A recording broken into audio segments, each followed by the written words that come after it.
You know that sharp, sudden back pain when you bend to pick up a toy? Or when you go to lift your toddler first thing in the morning? It feels like it comes out of nowhere, but usually it doesn't.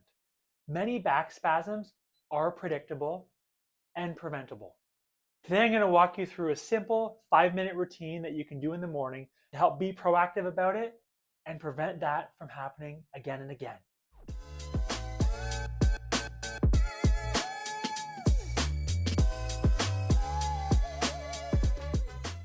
Hi, I'm Dr. Matt Bradbury, family corrective chiropractor, and here we are at One Life Family Chiropractic in Georgetown, Ontario, Canada. And today, I'm going to be talking about the 5-minute morning reset to help prevent back spasms for busy parents. Of course, if you're just tuning in, I love being a part of your health journey. Take a moment, make sure you subscribe and like so we can see more of each other down the road. So let's do the back spasm reality check. That sharp pain, it's often your body going into what we call protective mode. Muscles tighten fast to guard the spine. And why this may be happening more now, more sitting, more phone time. Yeah, you're probably watching this video doing one of these. So right now, bring yourself up so you can watch just like this. Less movement variability, and your spine wakes up stiff, underprepared, and if you haven't moved all night, then guess what? You're probably going to be even more stiff. Remember, movement is lotion, and if you've been sleeping for 6 to 8 hours, you're like starting a cold engine, so you're going to be stiffer first thing in the morning. Think of this like warming up your joints before you're asking them to work. Step one to getting back on track is using what I call the pelvic clock foundation. And I'm going to teach you that right now. What you're going to do with the pelvic clock is literally when you wake up, just let yourself breathe. And what you're going to do with this one is gently rock back and forth. Imagine 12 o'clock and 6 o'clock. So what I'm going to do is imagine bringing my tailbone up and then letting my tailbone drop down. And you're going to do this when you do these pelvic tilts. You can do them 10 to 15 times.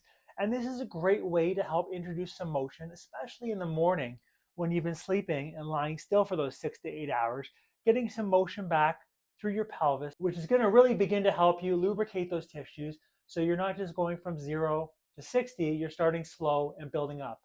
Now, why this matters? Well, you gently wake up the pelvis and the SI joint, reduces stiffness without strain, and you're just starting with some breath work and movement to help calm the nervous system. Step two, I want you to integrate the cat camel exercise. And how I'm going to do that is I'm going to roll from my back to my front and be on all fours just like this. And what I want you to do is go from this position right to this position. And when you're going through these ranges of motion, think about each segment as you move through, working away from the bottom all the way to the top and extending your head, and then coming down just like this. This one, again, you can do 10 to 15 reps and just focus on gentle movement, segment by segment, as you move through that range of motion, and you can work through it in those 10 to 15 reps.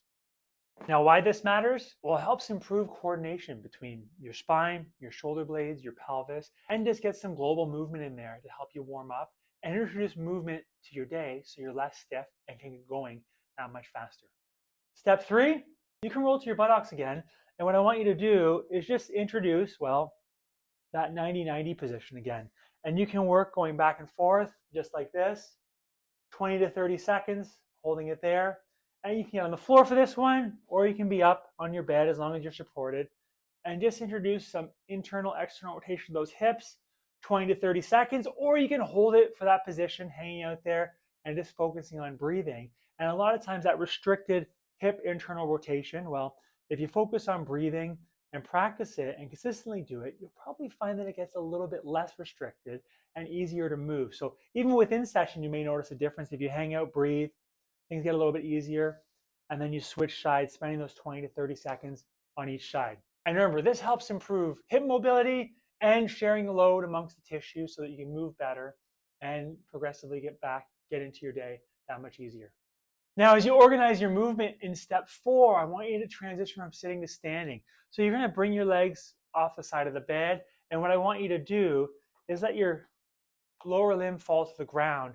And when you go to get up, consciously think, I want you to give yourself a little bit of a cue. So what you're going to do is actually just press your big toe in the ground. And I want you to get up, shifting your weight forward. So I want you to push your big toe in the ground and press in and use your glutes to stand up. So when you come up, push your knees out a little bit and stand up tall, cueing your glutes, your posterior chain muscles to help support you as you stand.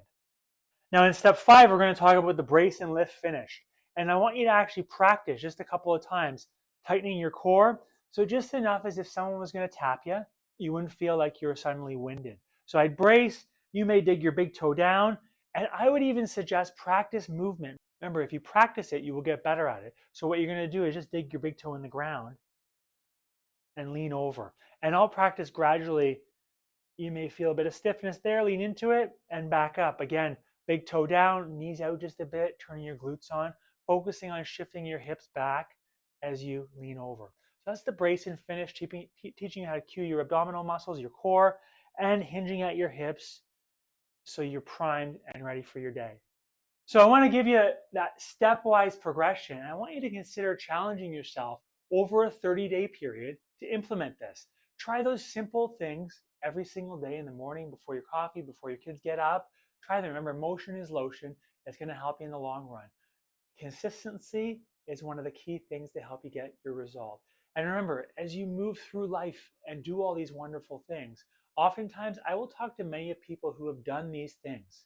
In terms of they have done them, they've been to different professionals, and the one factor they've missed is addressing the health of their spine and nervous system. And I call it the X factor or the chiro factor. And many times they may notice their low back, i.e. down here, but they haven't addressed the areas, well, potentially above and below, that may be causing them problems and movement breakdown. So remember, your spine protects your nervous system. Your brain sends all the messages out to your muscles, organs, all the important tissues, helps with how you heal. But if you're shifted and stuck, yes, down here may be a challenge, but also areas above and below may be stuck as well. And that may be one of the reasons, definitely one of the factors, in terms of why you're not healing and performing the way you want. So consider the health of your spine and nervous system as well as you begin to address these movement challenges and help with how you heal. Thanks so much for tuning in today. Of course, if you enjoyed it, make sure you take a moment. I love being a part of your health journey. Take a moment, make sure you subscribe and like so we can see more of each other. And remember, you're far stronger, more resilient, and resourceful than you may be able to believe. Bye for now.